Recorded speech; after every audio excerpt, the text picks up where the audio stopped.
नमस्कार मित्रांनो, तुम्हा सर्वांचं माझ्या YouTube चॅनलवर पुन्हा एकदा खूप खूप आणि मनापासून स्वागत आहे। आजच्या व्हिडिओमध्ये आपण बघूया सरकारी कर्मचाऱ्यांसाठी मोठे बदल, वेतन, पदोन्नती आणि भत्त्यांमध्ये होणार सुधारणा। व्हिडिओला सुरुवात करण्याअगोदर तुम्हाला एक विनंती, चॅनलवर पहिल्यांदाच भेट देत असाल तर चॅनलला सबस्क्राइब करा आणि व्हिडिओला एक लाईक करायला विसरू नका। चला तर मग सुरू करूया आजच्या व्हिडिओला।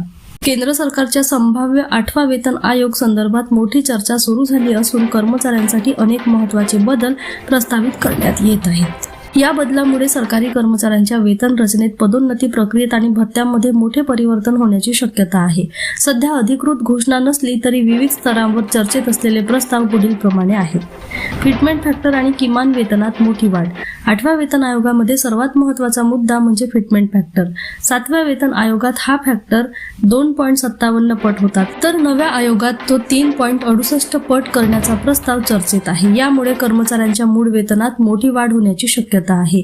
त्याचबरोबर सध्याचे किमान वेतन 18,000 रुपयावर असून ते वाढून 26,000 ते 30,000 रुपये दरम्यान निश्चित होऊ शकते। यामुळे कनिष्ठ स्तरावरील कर्मचाऱ्यांना मोठा आर्थिक दिलासा मिळेल। पदोन्नती आणि वेतनवाढीच्या पद्धतीत बदल। नवीन आयोगात पदोन्नती प्रक्रिया बदलण्याचा प्रस्ताव आहे। आतापर्यंत सेवा ज्येष्ठतेवर आधारित पदोन्नती दिली जात होती, मात्र आता कर्मचाऱ्यांच्या कामगिरी गुणांकनावर पदोन्नती देण्याचा विचार आहे। तसेच खासगी क्षेत्रामध्ये कामगिरीनुसार वेतनवाढ देण्याची संकल्पना देखील चर्चेत आहे। यामुळे चांगले काम करणाऱ्या कर्मचाऱ्यांना अधिक वेतनवाढ मिळू शकते, तर कामगिरीनुसार फरक पडू शकतो। पेन्शन, ग्रेड पे आणि भत्त्यामध्ये सुधारणा। 8व्या वेतन आयोगामध्ये पेन्शन पद्धतीत बदल करण्याचा प्रस्ताव आहे, ज्यामुळे निवृत्त कर्मचाऱ्यांना अधिक फायदे मिळू शकतात। तसेच ग्रेड पे सिस्टीममध्ये अपडेट करण्यात येणार असून वेतन रचना अधिक पारदर्शक आणि सोपी करण्याचा उद्देश आहे। याशिवाय घर भाडे भत्ता, वाहन भत्ता आणि इतर भत्त्यामध्ये वाढ होण्याची शक्यता आहे। महागाई लक्षात घेता भत्त्याचे पुनर्निर्धारण होऊ शकते।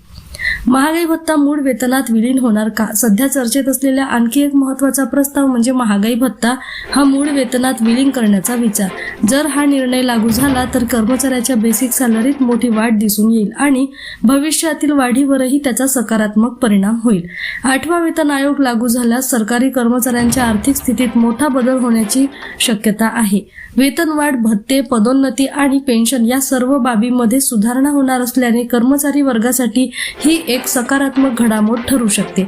तथापि हे सर्व प्रस्ताव अद्याप अधिकृतरित्या जाहीर झालेले नसून अंतिम निर्णय केंद्र सरकारकडून घेतला जाईल। पुन्हा भेटू एका नवीन अपडेटसह। धन्यवाद।